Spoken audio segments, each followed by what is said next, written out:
First, it's great to have a chance to speak with you. We've been trying to do this for the last, what, 2 weeks, I do believe, Yeah. because you have been so busy. What have you been doing this spring that's making you always not being able to do this interview? Well, the truth is, I sleep in and I'm on the West Coast, so it would have been way too early for me to get up and do You're this. thinking, oh, I've got these recording sessions, or I'm writing, or I got I Pilates. do. No, you're So sleeping. I'm sleeping, but because it's good, it's important to sleep for your vocal cords. Also, I do work late, so I'm working late and I can't do an interview at 7 a.m. Well, you can't argue about that. That is absolutely true. But one of the reasons why we're doing this interview is not just to talk about you, but also something that recently happened. A very important, prestigious award was honored to you. And Mhm. it is something that not a lot of people get, but you got. And I got to say, congratulations. What was the honor? It was the Her Music Awards. Now, for folks who don't know what the Her Music Awards are, what is that? It celebrates women in music, which is just such a great honor, and Canadian women in music because Canadian women in music have inspired me so much. Like Nelly Furtado and Sarah McLachlan, and yeah, there's an incredible kind of like integrity about Canadian artists, especially Canadian female songwriters. So I'm happy to be part of the crew. How did you find out about this? Um, that I won, they Yes. called me and I was just shocked. I thought it was something like administrative and I'm not good at that. So I was like, I can't deal with it right now. And they're like, no, no, no, you won an award. Congratulations. Thank you. Very much um, deserved. Thank you. Uh, but what do you think it was that made that little tweak happen for you to receive it? What do you think that you put the twinkle in them to say you deserve this?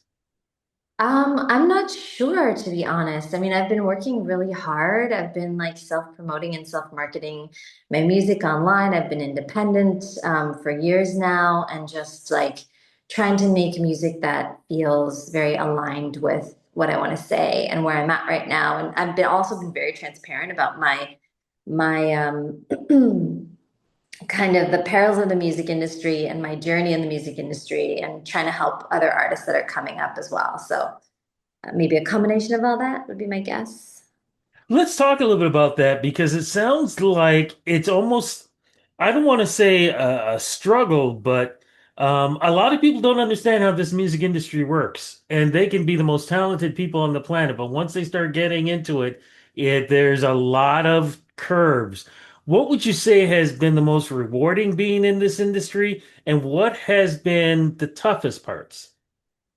Um, the most rewarding is just that I get to wake up and do what I love to do every single day, and I'm so passionate about music and songwriting, and that's amazing. And the toughest are the business part of it. And I think, yeah, it's tricky. There's a lot of people in music who don't take the time to really learn the business, so they kind of don't know what's going on. And it sucks. I think there should be like a mandatory music business class. And I feel like I kind of took it through the school of like hard knocks and coming up and just doing some bad deals and realizing how it all works. But yeah, I think I feel really bad for the artists who are kind of suffering in that way or relying so much on their managers that because they don't have the kind of wherewithal to figure out what's going on in their deals. What got you into music? What was the love of music for you in the beginning? I think I got into it through dance. I used to dance Mhm. a lot and I just loved the way that the music sounded. And a couple of times I took ballet and a couple of times we had like a piano player come in and play for us and just like moving to the music, it turned something in me and I felt like, oh wow, I'm connected to something bigger than I am. And that's where I get my kind of like channeling and spirituality and all of those beautiful things. But what about the stories, though? So important. Lyrically, the stories that you're telling through lyrics and through melody. When did Yeah. that develop, and what is it, what are the stories that you like to tell? Well, I talk a lot about wellness and because it's been such a huge part of my story and my trajectory is like taking care of myself and doing it in this holistic way.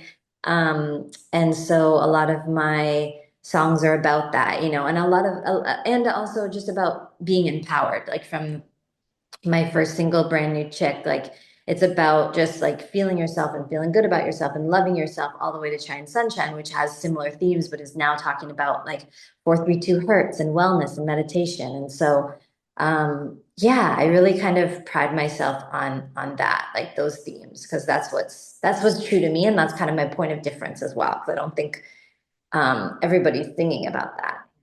How did you discover that? And I mean the meditation part in taking care of your wellness.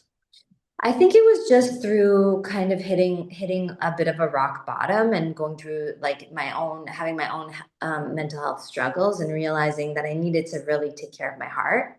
And so yeah, I just started diving into. I did an addiction program and I did lots of therapy and started meditating and journaling more and having like a morning routine where I'm not on my phone, and all of that just gave me the tools to really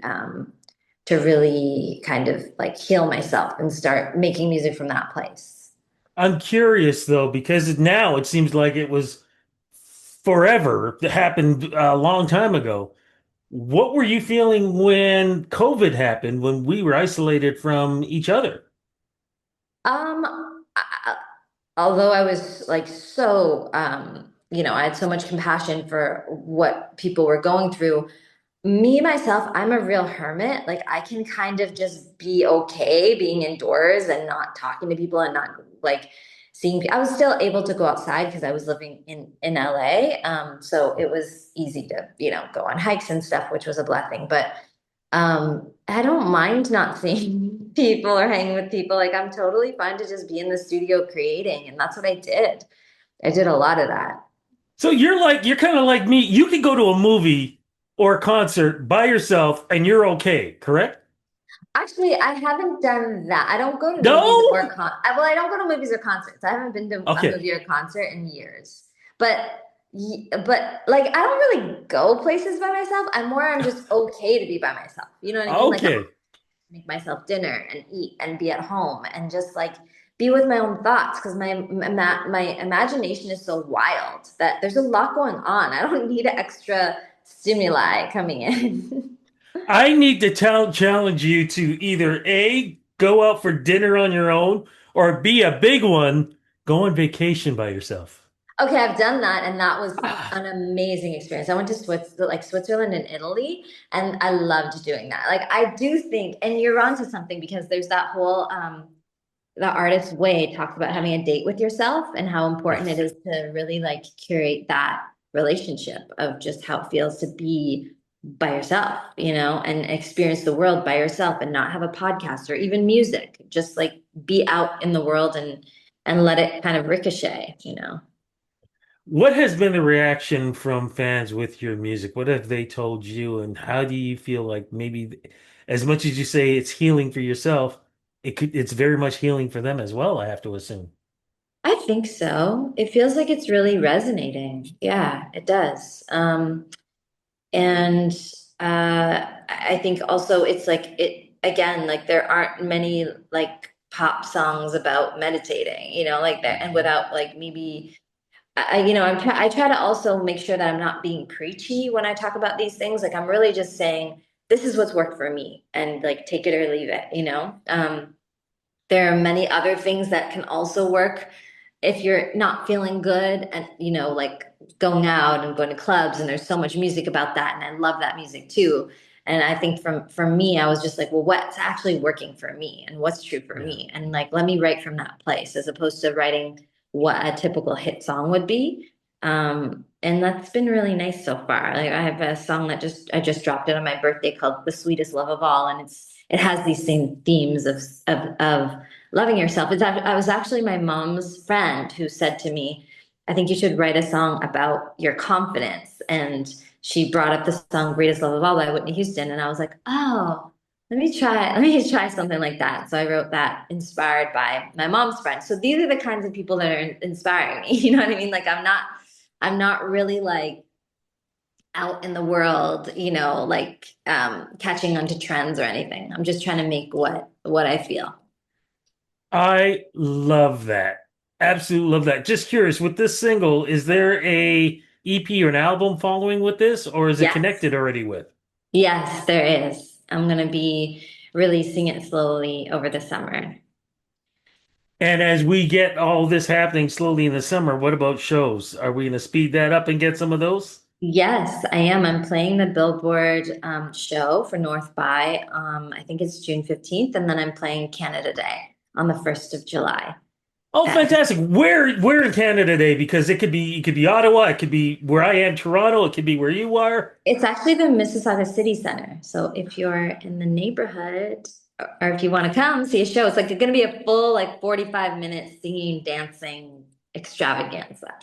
I love it. Fantastic. Look, before we go, any advice you want to give for people who are trying to discover how they can find their own wellness and because there's so many things out there from video meditations to, books and candles and rocks and like it can be overwhelming just trying to find your own wellness. What do you suggest? I think yeah, I think wellness is so simple and should be cheap and easy and free. And there's like a 30-day free meditation program by Sam Harris on the Waking Up app, which I did and I Hmm. really loved. But there's also just like, sit for 5 minutes and just listen to 432 Hertz or some meditation music and try that every day and see how that feels. Like I think something as simple as that is incredibly powerful. And then also eating for me is very important, but that's very specific for everybody. And for me, it was just like, what foods make me feel amped up or spike my adrenaline, and what foods make me feel calmer and more fueled and more like I'm eating for nourishment. And then sleep is so important too. It's like the most basic things that that like your parent would do to you when you were a child. And I think Yeah. that's the kind of thing like reparenting yourself is a lot of the wellness stuff. It's like, okay, it's bedtime. It's time to put your phone down. Like just talk to yourself like you're a kid, because we're all a little bit self-destructive and we all want to rebel against these things for some reason. I think it's just built in, and just like kind of like being the adult. And of course it doesn't work all the time. And I'm not saying that I'm always sleeping like 9 hours or anything like that, but I think just those micro habits changing can work wonders. You know what? After this interview, now I know why you won the award. Oh, Congratulations. thank Much, you much so deserved. much. You have a great message that you're putting out there. Cannot wait to have you on this side of the world Yeah. performing and just looking forward to the new music coming out throughout the summer. Thank you so much for the interview, and let's definitely do this again. Thank you, Rudy. I appreciate you.